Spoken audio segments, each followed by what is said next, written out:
So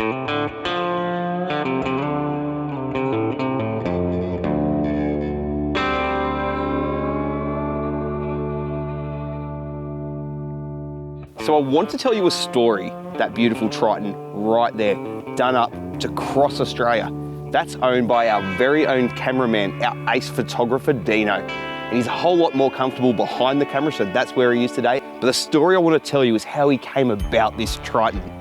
Right at the beginning of the pandemic in 2020, Dino was looking to upgrade from his old NM Pajero, a good tough old rig, but it was getting towards the end of its life, coming up for some big repair bills.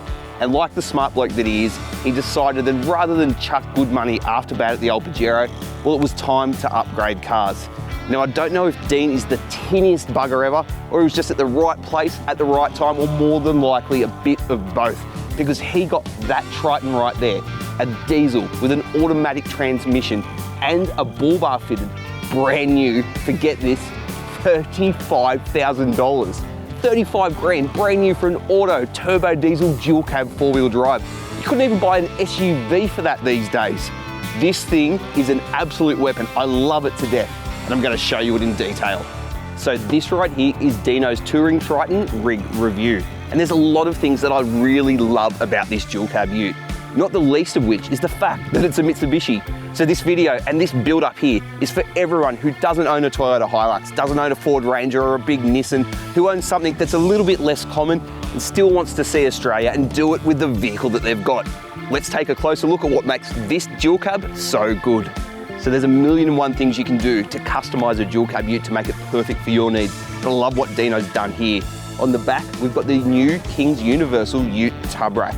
And on top of it, a Tourer rooftop tent. There's no spending thousands of dollars on a canopy, but he's still got a rooftop tent set up that him and his missus can jump in, go anywhere in Australia and go camping and have the time of their life.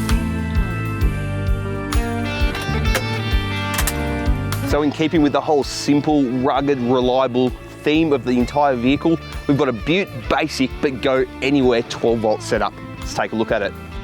So in the back, we've got a 138 amp hour AGM deep cycle battery in a maxi battery box. That's charged from the C-Tech D250 SE DC charger while Dean's driving. There's a stays cool 12-volt fridge on a fridge slide. I love the fact that he's got it mounted low on the floor of the tub, which makes getting into the fridge nice and easy. You can never have enough camp lighting, and Dino's got this thing seriously covered. There's a set of the flush mount LED work lights in the tub rack, as well as a set of the new Rock accessory lights mounted underneath.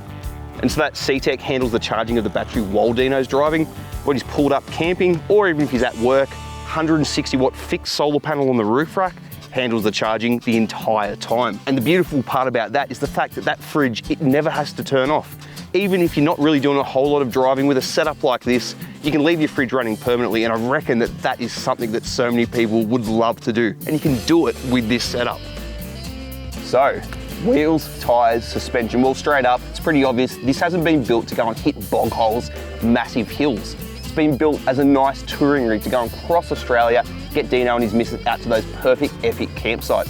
To that end, no suspension work done to it yet, but as you can see, it's got a heap of gear on it. It's not sagging. He says it rides really nice, and I think that's one of the great things about buying a new 4-wheel drive. You don't have to do the suspension first. Much more preferable. Put a good set of off-road tyres on.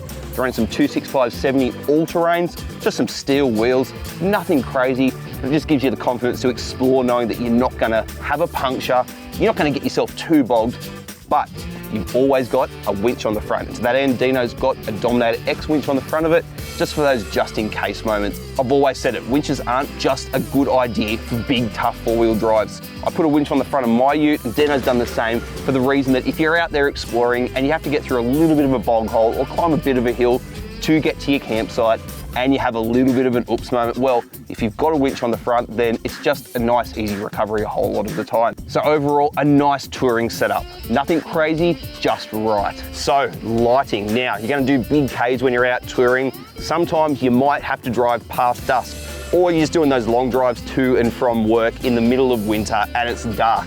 That's where a good set of lights comes in handy. And Dino has seriously upgraded the lighting capability on the Triton. Down the front there on the bull bar, a set of the new 7-inch lethal LED spotlights. And up there on the roof rack, a 30-inch lethal light bar. Osram LEDs, ridiculously bright, and I think you'll agree with me, they look really good too. Now, Dino and his missus have taken this thing everywhere. It's been in the snow, it's been out in the desert, and he has pushed this thing to and beyond its limits more than once. Look, there is a lot to love about this dual cab. Probably one of my favourite things though is circling back around to what I said at the very beginning, the fact that he paid 35 grand for this. That blows my mind, 35 grand for an auto turbo diesel dual cab ute, brand new. I reckon Dino really was at the right place at the right time, because here's the secret. He tells me he walked into the dealership on the last day of the financial year. He offered them a price that they obviously were okay to accept, because he walked out with a brand new ute that had a bull bar on the front of it. It was a blank slate turned into the ultimate touring Triton. This ute right here is a massive thumbs up to anybody who's got a less popular four-wheel drive. It proves that you don't need a Toyota, you don't need a Nissan, you don't need a Ranger, one of the most popular four-wheel drives out there, to go across Australia and go and live your dreams and go adventuring. Not to say that they're not awesome four-wheel drives, but I really love this Mitsubishi. It is incredibly underrated.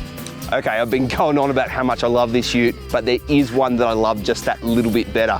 If you click that link, I'll take you through a walkthrough of my own Isuzu D-Max and how I've set it up.